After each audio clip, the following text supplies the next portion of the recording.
네, 안녕하세요. 3월 7일 와플터치 오늘 함께 읽으실 본문은 예레미야 33장 1절부터 11절 내용입니다. 오늘 있었던 일인데요. 오늘 낮에 이제 간만에 좀 쉬는 시간이 생겨서 낮에 좀 낮잠을 자려고 이렇게 누웠는데, 누워 있다 보니까 너무 이제 약간 허기짐이 돌더라고요. 약간 군것질을 하고 싶고. 그래서 냉동실에 아이스크림이 있다는 걸 알고 있던 저는 아이스크림을 하나 먹고 자겠다고 선포를 했습니다. 그리고 저희 옆에 있던 제 아내는 안 된다. 자고 일어나서 먹어라. 라고 저희 뜻을 막더라고요. 오늘 본문 말씀에 보면 4, 5절에 이런 이야기가 나오죠. 너네들이 현재 상황은 바벨로니아에게 포로가 잡힐 것이고 그 성벽을 절대 넘지 못할 것이다. 이건 무슨 말일까요? 너네가 원하는 대로 되지 않을 거야 라고 하나님께서 이야기를 하십니다. 마치 저는 아이스크림을 너무 먹고 싶었는데 저희 아내가 저희 뜻을 막은 것처럼 말이죠. 그런데 제 아내가 제가 아이스크림 먹고 싶어하는 제 뜻을 막았다고 해서 저는 제 아내가 저를 향해서 되게 나쁜 마음을 가지고 있거나 혹은 뭐 나쁜 의도가 가지고 있다고 생각하지는 않았습니다. 왜냐면 저는 제 아내가 저를 얼마나 사랑하는지를 알고 있었기 때문이죠.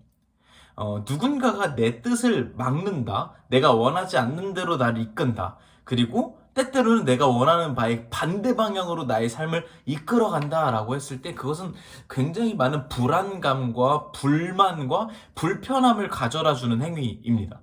그런데 이것이 불만과 불안과 불편함이 아니게 되는 유일한 방법은 그 상대가 나를 대하는 마음이 어떠한가를 알고 있느냐, 모르고 있느냐, 그것의 차이입니다. 나를 향한 마음이 선한 마음이며 사랑하는 마음인가 아닌가를 알고 있다면, 그렇다라는 것을 알고 있다면, 그 상대방이 나를 향한 그 행동이 내가 원하는 바와 반대 방향이더라도 그를 믿고 따를 수 있게 되는 것이죠. 하나님께서 우리 그 예레미야 33장을 통해서 이렇게 선포하십니다. 내가 너네들을 결국은 구원해낼 것이다. 지금 눈에 보이는 모습은 너네가 원치 않는 것 같아 보이고 너네가 내키지 않는 모습 같아 보이지만 사실은 너네를 내가 언젠가 구원해낼 거야. 너네에게 좋은 길로 이끌어낼 거야.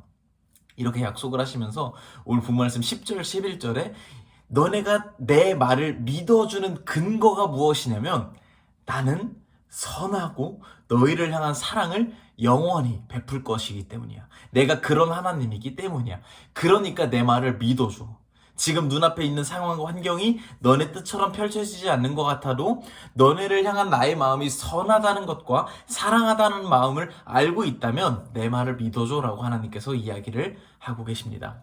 방금 말씀드렸지만 내 눈앞에 펼쳐진 상황이 내가 원하는 상황이 아니다 라는 게 얼마나 큰 스트레스겠습니까? 내가 앞에 대하고 있는 상대가 내가 원하는 대로 내 말을 들어주지 않는다면 그거는 우리에게 불만이 될 수도 있고 불편이 될 수 있고 결국은 불안함이 됩니다.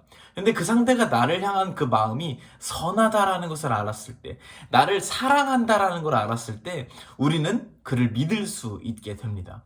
우리가 우리 부모로부터 받았던 사랑을 그렇게 경험을 했고 우리 지인들로부터 받았던 사랑들을 그렇게 경험을 했고 우리가 하나님에게 받는 그 사랑을 경험하면 할수록 내 눈앞에 있는 펼쳐지는 뜻이 내 맘대로 되지 않아도 평안함을 가질 수 있는, 불편해하지 않고 평안할 수 있는, 불만을 가지는 것이 아니라 감사할 수 있는, 불안해하는 것이 아니라 행복해할 수 있는 그런 마음을 얻게 될 수 있는 것 같습니다.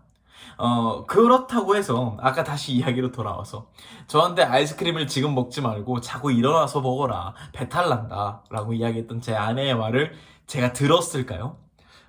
저는 듣지 않았습니다. 아내가 안 보는 틈을 타서 얼른 가서 아이스크림을 탁 까가지고 먹고 아주 그냥 청개구리처럼 말 안 듣고 막 쿨쿨 잤습니다.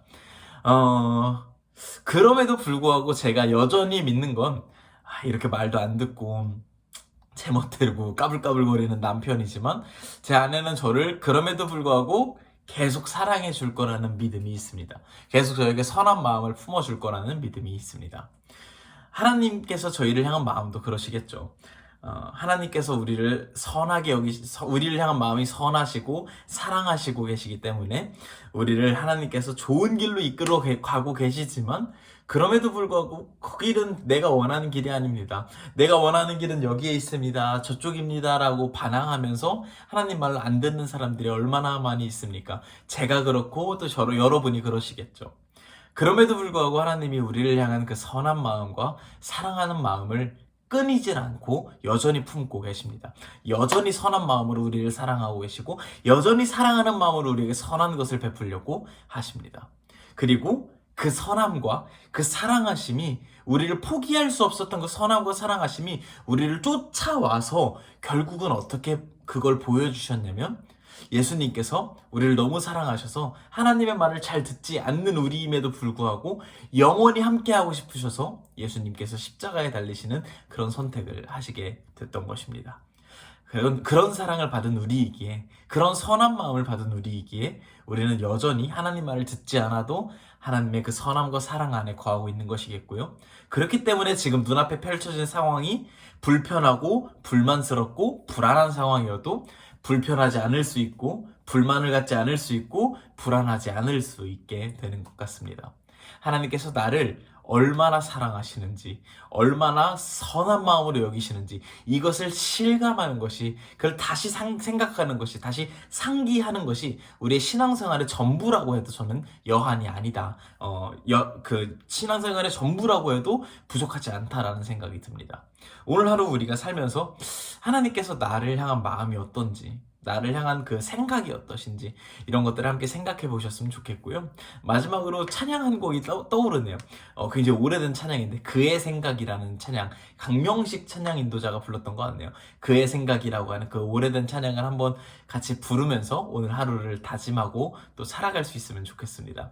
하나님께서 우리를 향한 그 생각이 얼마나 선하고 사랑이 넘치시는지를 실감할 수 있는 저와 여러분이 될 수 있으면 좋겠습니다. 감사합니다.